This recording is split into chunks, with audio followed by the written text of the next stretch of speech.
हाय 11th, welcome again. Last lecture जो हमने पढ़ा था जनरल एंट्रीज का, उसमें हमने दो अब तक पार्ट पूरे किए हैं। फर्स्ट पार्ट आप लोगों ने देखा, हमने बेसिक एंट्री करी, और सेकंड पार्ट जो लास्ट वाला था उसमें आप लोगों ने डेटर्स के ट्रीटमेंट और स्पेसिफिक परचेज के ट्रीटमेंट, एक्सपेंस का आउटस्टैंडिंग और प्रीपेड होना, इनकम का एक्रूड और एडवांस होना, ये ट्रीटमेंट हम अब लोग खत्म कर चुके हैं। आज जो हम करने वाले हैं वो हम लगभग ट्रेड डिस्काउंट और कैश डिस्काउंट के ऊपर बात करेंगे और कुछ फर्दर एंट्रीज के साथ आज आगे बढ़ाएंगे। तो आज की कुछ बेटर एंट्रीज हैं, treatment of cash discount and trade discount. सबसे पहले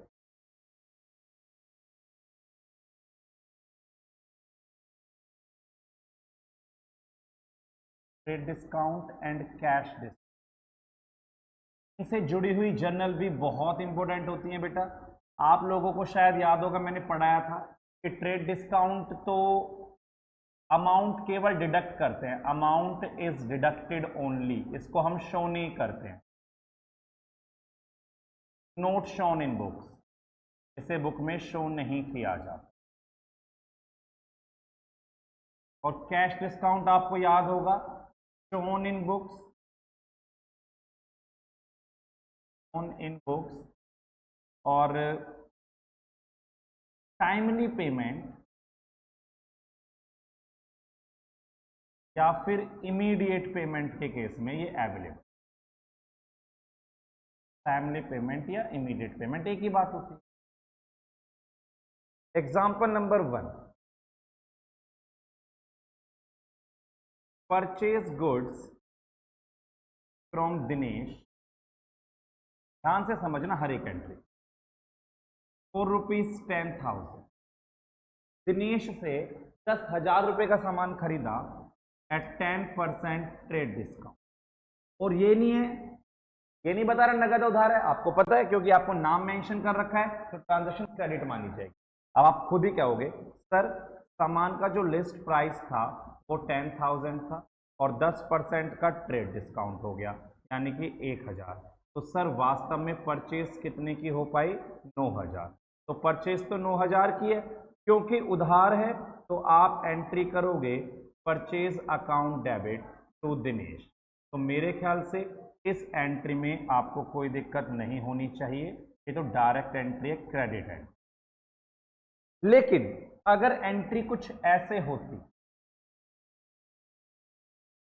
purchased goods from Dinesh ₹10,000 at 10% trade discount, paid the amount immediately। ओहो, इस बार पेमेंट हो रही है sir. paid the amount immediately and received 2% cash discount. अब आप समझ रहे हैं, आप टाइमली पेमेंट कर रहे हैं तो वहां से हमें कैश डिस्काउंट मिला। आप खुद देखो कि आपने जो सामान खरीदा उसका लिस्ट प्राइस कितना था सर? 10,000। उस पर 10% ट्रेड डिस्काउंट कितना हो गया? 1,000। यानी कि जो आपको परचेज प्राइस मिला, जो परचेज का इनवॉइस है, जो बिल है, वो कितने का बनेगा? 9,000 का। अब आप टाइमली पे कर रहे हैं, आपने तुरंत पे किया, तो उन्होंने हमें 2% का कैश डिस्काउंट और दे दिया, 180। तो इसका मतलब मुझे बस कितना कैश देना पड़ेगा? केवल 8,820। आप एंट्री देखो, purchase debit.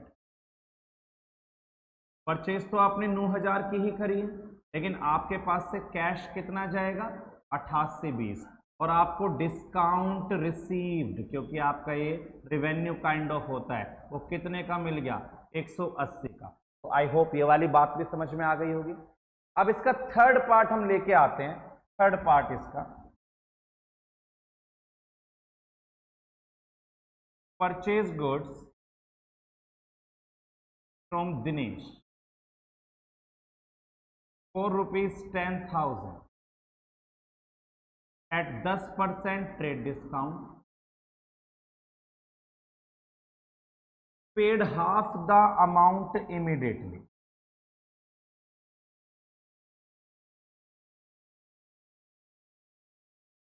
and received 2% cash discount. Sir दोनों क्वेश्चन में सिर्फ एक छोटा सा फर्क है सर। क्या फर्क है? दोनों क्वेश्चन में सिर्फ इतना फर्क है कि यहां पर दे रहा है हाफ अमाउंट और यहां पर उसने पूरा अमाउंट दिया था। तो परचेज कितने की है? सर लिस्ट प्राइस तो 10,000 ही था, आपको 10% क्या मिला? Trade discount. कितने का? 1,000 का। तो मुझे बताओ परचेज कितने की हुई? सर 9,000 की। ओके बात है। अब परचेज 9,000 की हुई क्योंकि मैं आधा तो अभी दे रहा था, हाफ अमाउंट 4500 तो इमीडिएट दे रहा था और बाकी 4500 का दिनेश मेरा क्रेडिटर बनेगा। दिनेश मेरा क्या बनेगा? क्रेडिटर। तो कैश डिस्काउंट मिलता है इमीडिएट पेमेंट में। कैश डिस्काउंट कब मिलता है? इमीडिएट पेमेंट पे। तो इमीडिएट पेमेंट में क्या है कि मेरे पास से मैंने 4500 भी दिए तो उस पर 2% का डिस्काउंट यानी कि 90, तो मुझे 4410 रुपए देने पड़ेंगे बस। तो एंट्री को पूरी तरह से फोकस करें। एंट्री फोकस करोगे तो purchase account debit to cash to discount received और टू दिनेश। पूरा ध्यान से समझने की कोशिश कर। तो परचेज 9,000 की, कैश 4410, डिस्काउंट 90 और दिनेश 4500। तो ये समझ में आ रही है आपको बात? तो एंट्री में हमने क्या पढ़ा? हमने देखा ट्रेड डिस्काउंट और कैश डिस्काउंट को हम कैसे कंसीडर करते हैं। आपको याद रहेगा कैश डिस्काउंट मिलता है अगर टाइमली पेमेंट करते हैं, उसको बुक में दिखाया जाता है। तो ये सिमिलर जो एंट्रीज हैं, ये सारी की सारी एंट्रीज आपकी जो परचेज में आप देख रहे हैं, ये सेम एंट्री सेल में भी तो आ सकती हैं। अगर यही वाली एंट्री यहां परचेज की जगह सेल में होती, ये सेम एंट्री अगर परचेज की जगह सेल में होती, मैं जस्ट आपको बता रहा हूं क्योंकि मैं सेल का अलग से नहीं करा रहा हूं आपको, आप समझने की कोशिश करें मेरे साथ। अगर ये एंट्री सेल में होती तो आप कैसे करते? बस ये entry Dinesh debit to sales बन जाती। क्या हो जाती? Dinesh debit to sales. और अगर यही एंट्री हमारी यहां पर होती तो ये आपने जहां पे ये करा है तो ये कैश डेबिट डिस्काउंट अलाउड हो जाता जो रिसीव है और टू सेल्स बन जाती। तो कोई फर्क थोड़ी पड़ता है सेल होने से।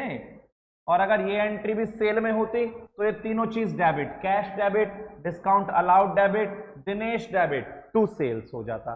तो परचेज या सेल होने से, परचेज या सेल होने से एंट्री पे फर्क नहीं पड़ने वाला है। ये बात आप ध्यान रखना। आपको जो यूजुअल ट्रीटमेंट आप उसके हिसाब से क्वेश्चन को करते रहना। तो ट्रेड डिस्काउंट, कैश डिस्काउंट, मेरा कंसर्न मेनली था अमाउंट को लेकर और आप आई होप अमाउंट आपको समझ में आ गया होगा, तो हम इसको इजीली कर सकते हैं। ठीक है सर, तो आगे बढ़ाएं कुछ अच्छी एंट्रीज के साथ। देखो जरा ध्यान से, आपके सामने एक एंट्री आ सकती है, placed an order for a machinery worth rupees 1,00,000, 20% amount is paid advance. एक मशीन खरीद रहे थे 1,00,000 की, 20% अमाउंट एडवांस दे रहे हैं और मान लो ये एंट्री जनवरी 1 की है और फिर जनवरी 20 को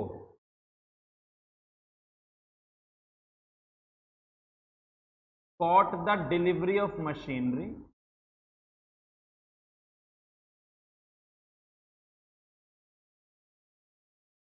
and paid the balance by check। वो क्वेश्चन आपसे कैसे ही बोले चेक या कैश, वो मैटर नहीं करता। तो यहां पर आप थोड़ा कंसेप्ट को क्लियर करने की कोशिश करिए मेरे साथ। क्या कहना चाह रहा हूं मैं? वो कह रहा है एक मशीन के ऑर्डर प्लेस किया था हमने 1,00,000 रुपए की मशीन। अब उस ऑर्डर के लिए 20% पैसा हमने एडवांस दिया। जब मैं मशीन वाले के पास गया, मैंने भैया मशीन दे देना एक, उसने कहा भाई साहब अभी तो है नहीं, आपके लिए मंगा देंगे, कुछ एडवांस पेमेंट कर जाओ। मैंने कहा ठीक है भाई 20% ले लो। तो मैंने 1,00,000 का 20% 20,000 उसे उस दिन दिया। क्या उस दिन वास्तव में मशीन आई? नो, हमारे पास मशीन नहीं आई है, बस हम पेमेंट कर रहे हैं। तो किस नाम से डिस्क्लोज करेंगे इसे? ऐसे लिखते हैं एडवांस फॉर मशीन। किस चीज के लिए आप दे रहे? डेबिट। और आपके पास से क्या जाएगा? कैश। क्योंकि आपने कितना एडवांस दिया है? केवल 20,000, 20% आपने एडवांस दिया है, तो advance for machine debit to cash 20,000 cent. Done है बात ये? अब क्या हुआ? कुछ दिन बाद जनवरी 20 को मशीन आ गई, तो मशीन तो आ जाइए ना मेरे पास कितने की, 1 लाख की मशीन, तो मेरी मशीन वापस आ गई है, तो मशीनरी डेबिट कितने से सर 1 लाख से। लेकिन आपको पेमेंट बस अभी कितनी करनी है सर 80, और सर जो 20 आपने पहले पे कर रखे थे ना उन्हें आप एडजस्ट कर लेना एडवांस और मशीन के नाम से। ओहो ये ट्रीटमेंट है सर। बेटा यहां पर तो मशीन डेबिट नहीं कर सकते ना, जिस दिन आपने एडवांस पे किया उस दिन थोड़ी ना मशीन आपके पास आई थी जो उस दिन मशीन डेबिट कर देंगे। तो मशीन तो आज आई है, मशीन तो 1 लाख से आज लिखोगे और जो 20 पहले पे कर रखे थे वो एडजस्ट कर लोगे। तो एडवांस पेमेंट आपको समझ में आती है हम कैसे एडजस्ट करते हैं, यही हमारा रोल होता है। आगे बढ़ सकता हूं मैं नेक्स्ट के साथ? Yes sir. चलिए एक नोट डालना और मेरी बात को ध्यान से लिखना।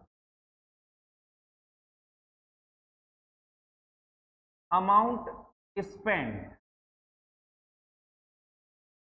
ऑन एनी एसेट्स बिफोर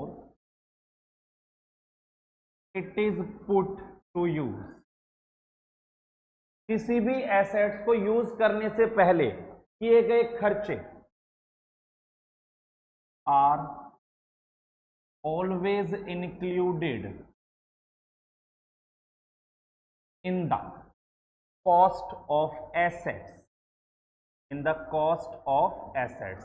किसी भी एसेट्स को खरीदने से यूज करने से पहले जो भी खर्चे आप उस पर कर रहे हैं वो हमेशा एसेट्स की कॉस्ट में शामिल होते हैं। तो कंसीडर्ड एज कैपिटल एक्सपेंडिचर, तो इन्हें हमेशा क्या माना जाएगा, कैपिटल एक्सपेंडिचर। सर थोड़ा समझाएंगे? देखो मैं समझाता हूं। आप यूजुअली वेजेस पे करते हैं, वेजेस मजदूरी होती है। वेजेस पे करने की एंट्री क्या है, wages to cash, wages to cash. लेकिन अगर वही वेजेस आप एक नई मशीनरी पर परचेज कर रहे हैं, आप एक नई मशीनरी लेके आए और उस पर आप वेजेस पे कर रहे हैं, तो वो जो वेजेस है वो मशीन की वैल्यू में जाएगा, उसकी एंट्री वेजेस टू कैश नहीं होगी, वो मशीन टू कैश होगी। आपको याद होगा बहुत बार हमारे घर में फ्रिज या एसी आता है ना, ऐसे मान लो फ्रिज आ रहा है, 15,000 का फ्रिज है और हमने 1,000 रुपए लाने में दे दिए, हम बोलते हैं भैया 16 का पड़ा है घर में आके, बोलते हैं ना 16 का पड़ा है घर में आके। तो जो भी पैसा हमने उस पर खर्च किया है वो उसकी कॉस्ट में शामिल होता है। तो ध्यान रहे नॉर्मल अगर हम वेजेस पे करते हैं, नॉर्मली वेजेस पेड अगर हम करते हैं तो हमेशा एंट्री होती है wages account debit to cash account. लेकिन अगर बोलता है वेजेस पेड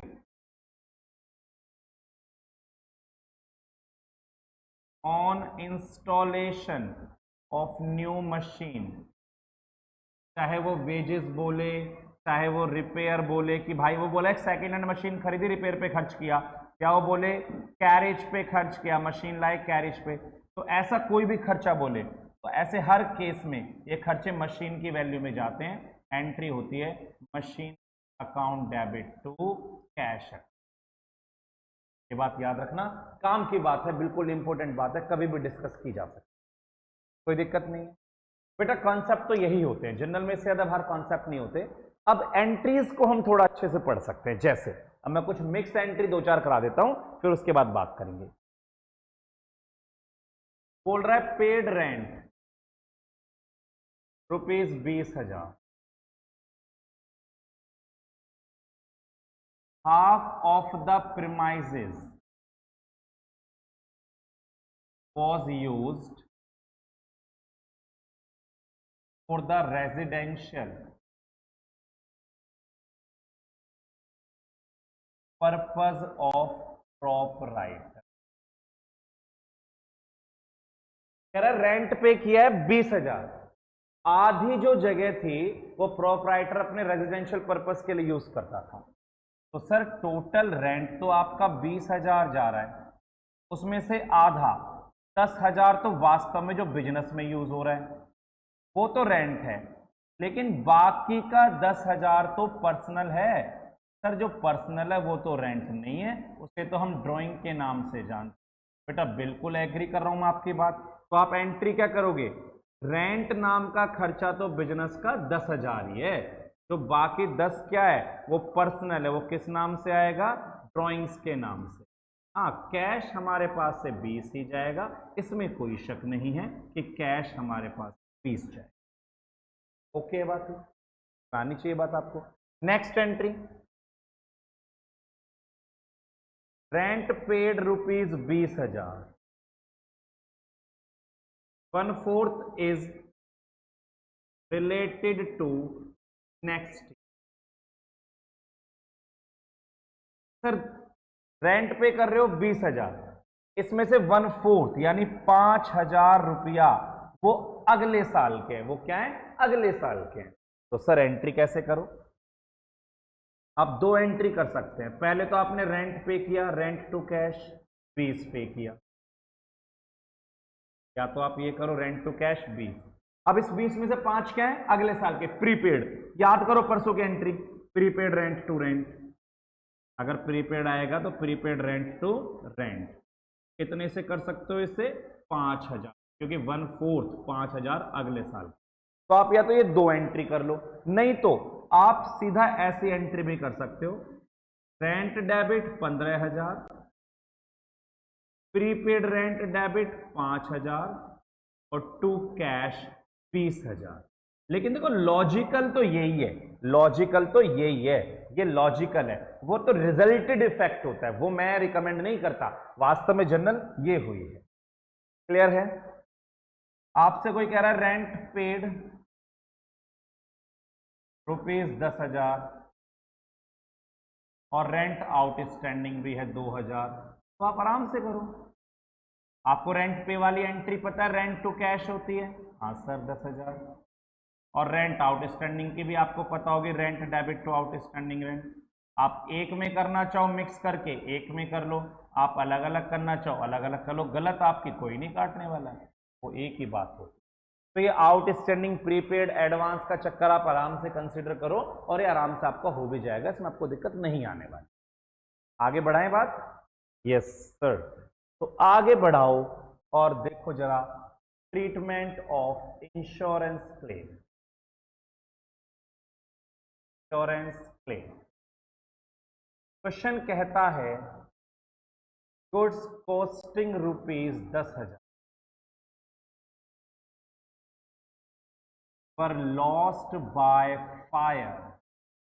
10,000 का सामान आग से जल गया and insurance company paid full claim, और इंश्योरेंस कंपनी ने पूरा क्लेम दे दिया। तो आप मुझे ये बताओ, पहले तो आग जलाने की entry, loss by fire debit to purchase, ये आपका 10,000 का जो सामान जला है।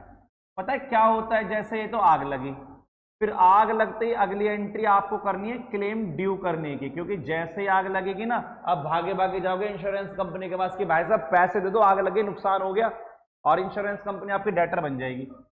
तो इंश्योरेंस कंपनी डेबिट, और जब वो डेटर बन जाएंगे तो आपका लॉस खत्म। जब आपको ये पता ही है इंश्योरेंस कंपनी पैसे दे रही है, तो अब लॉस कैसा है? अब तो इंश्योरेंस कंपनी से पैसा मिल ही रहा है ना। और जब वो क्लेम लेके आ गए, जब वो क्लेम लेकर आ गए तो चेक देके जाएंगे वो तो bank debit to insurance company. भाई साहब पूरे 10,000 का क्लेम दिया है इस वाले, टेंशन की कोई बात ही नहीं, आपने तो यही करना है। लेकिन अगर यहां पर हल्का सा चेंज होता, अगर वो कहता कि claim received from insurance company, rupees 8,000, insurance company ने तो 8 का ही क्लेम दिया, सर अब क्या होता? बेटा सेम ट्रीटमेंट, पहले तो लॉस की एंट्री, तो देखो आग तो लगी है ही है, loss by fire to purchase तो आपको करनी ही थी, कितने से? 10,000। फिर इंश्योरेंस कंपनी के पास पैसे मांगने भी गए, डेटर भी बनाया उनको, insurance company debit to loss by fire, कितने से? 10,000 से। लेकिन निराश कर दिया इंश्योरेंस कंपनी ने, क्लेम केवल कितना दिया? 8, तो आपका नुकसान हो गया 2 का। ध्यान से समझे जरा, बैंक डेबिट पैसे आए 8,000, उम्मीद कितने की थी इंश्योरेंस कंपनी को, डेटर बना के बैठे थे 10 का, तो सर जो 2 का नुकसान है वो प्रॉफिट एंड लॉस अकाउंट के नाम से डेबिट होगा। 2 का नुकसान, ये लॉस है, मैंने ब्रैकेट में लिख दिया है लॉस, बाकी पे एंड आपको नहीं लिखना है, ठीक है। तो ये होगा अगर आपको पार्शियल क्लेम मिलेगा, पूरा क्लेम नहीं मिलता, तो इस तरह से आप इसके, तो ऑलमोस्ट सब एंट्री हो गई, बस एक लास्ट स्क्रीन हमारी रहती है, हम एक लोन का ट्रीटमेंट और देख लेते हैं, लोन की एंट्रीज। जैसे मान लो कोई एंट्री आती है, loan taken from bank, loan taken from bank ₹1,00,000, तो आप इसके एंट्री क्या करेंगे, क्योंकि लोन बैंक से लोगे तो बैंक में ही आता है आजकल लोन, बैंक का बैलेंस बढ़ जाएगा और आपके ऊपर एक लायबिलिटी बनेगी लोन नाम, तो bank account debit to bank loan. कल को एक ऐसी एंट्री आएगा, कहेगा paid installment of loan, loan की किस्त पे कर दी 12,000 की, इंक्लूडिंग 2,000 इंटरेस्ट। बड़ी समस्या वाली बात है, 12,000 रुपए पे करे लोन के, जिसमें 2,000 रुपए इंटरेस्ट के शामिल थे, तो मतलब इसमें 12,000 की किस्त में 10 तो प्रिंसिपल जा रहा है, 10 तो क्या जा रहा है, प्रिंसिपल, और 2,000 क्या जा रहा है, इंटरेस्ट। जो प्रिंसिपल जाएगा इससे लोन कम हो जाएगा, तो आप एंट्री जरा ध्यान से समझना, लोन डेबिट, लायबिलिटी 10 से कम हो गई, और बाकी आपका खर्चा है इंटरेस्ट डेबिट कितना, 2, कटेंगे 12,000 ही, और कटते बैंक से, ध्यान रखना लोन की किस्तें बैंक से ही कटती हैं 12,000। तो ये ट्रीटमेंट ऑन लोन, कोई दिक्कत नहीं, मेरे ख्याल से कोई दिक्कत होनी नहीं। तो ये अब नॉर्मली इस तरह से, बस ये देखो बैंक बढ़ रहा है या घट रहा है, छोटी छोटी चीज आपको देखनी है। कई बार आएगा bank charges, bank charges, bank ने चार्ज काटे, तो आपको पता है बैंक चार्ज काटेगा तो खर्चा है आपका, तो बैंक चार्जेस खर्चे डेबिट हो जाएंगे, और कहाँ से काटेगा, बैंक से, बैंक का बैलेंस कम हो जाएगा, ऐसे हो सकता है।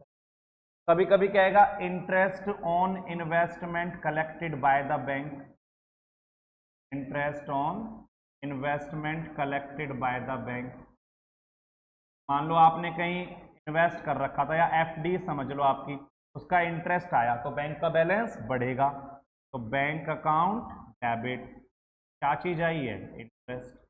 तो इस तरह की लॉजिकल एंट्री आप समझने लायक हो गए हैं। 3 वीडियोस में मैंने इतनी एंट्री आपको करा दी है कि आपको बेसिक से लेके हर एक बात जनरल एंट्री की समझ में आ जानी चाहिए, ठीक है। तो फिर मिलेंगे नेक्स्ट वीडियो के साथ, अब लेजर लेके आएंगे, लेजर थोड़ा बड़ा टॉपिक होगा, लेकिन जब तक आप इन तीनों वीडियो से जनरल एंट्री खत्म करेंगे, तब तक टेक केयर, बाय बाय।